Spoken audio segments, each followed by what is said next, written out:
Dear students, 100 शब्द प्रति minute की गति से मैटर स्टार्ट होगा 400 शब्दों का अब से 5 सेकंड बाद। Ready, start. प्रस्तावना।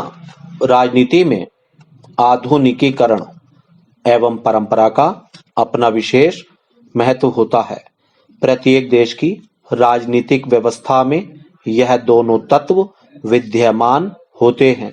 आधुनिकीकरण से तात्पर्य विकासात्मक स्थिति से होता है, जबकि परंपरागत स्थिति इसके विपरीत है। आधुनिक समझी जाने वाली पाश्चात्य सभ्यताओं में भी परंपरागत तत्व कहीं न कहीं अवश्य दृष्टिगोचर हो जाते हैं।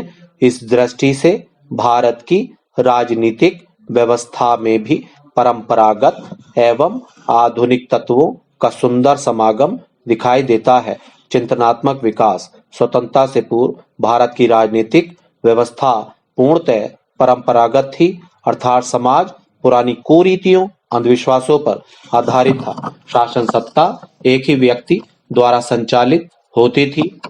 परंपरागत दृष्टि से समाज पिछड़ा हुआ था।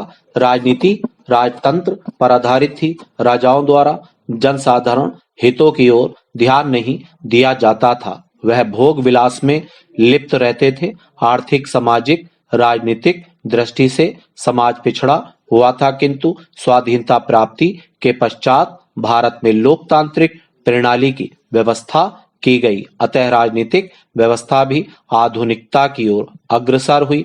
जनता के हित सर्वोपरि थे। जनसाधारण के हितों की रक्षा हेतु संविधान का निर्माण किया गया, अर्थात सामाजिक राजनीतिक विकास की ओर ध्यान दिया गया। राजनीतिक संरचनाओं में आधुनिकीकरण को अपनाया गया। कहने को तो राजनीतिक एवं सामाजिक व्यवस्था में आधुनिकीकरण का प्रवेश था, किंतु वास्तव में भारतीय समाज में से परंपरागत प्रभाव अथवा परिस्थितियां पूर्णतः समाप्त नहीं हुई थी। समाज में रूढ़िवादिता, अंधविश्वास, जातिवाद, अशिक्षा अभी विद्यमान थी, अतः भारतीय राजनीतिक व्यवस्था में दोनों तत्वों का समागम आज भी देखने को मिलता है। पहला चेंज, उपसंहार। स्पष्ट है कि भारतीय राजनीतिक व्यवस्था न तो पूर्णतः परंपरागत है और न ही पूर्णतः आधुनिक। वह परंपरागत तत्वों को भी साथ लेकर आधुनिकता की ओर बढ़ रही है।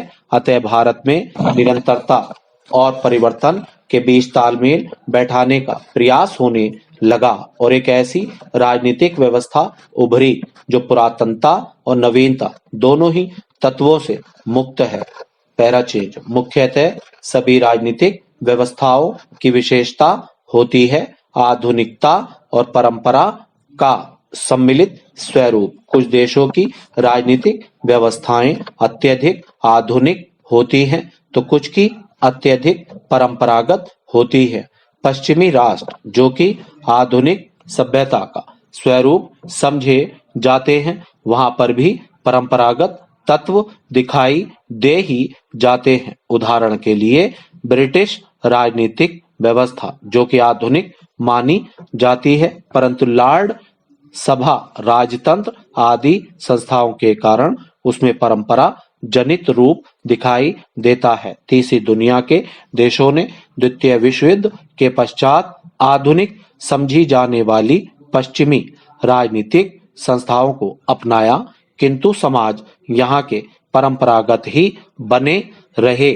स्टॉप।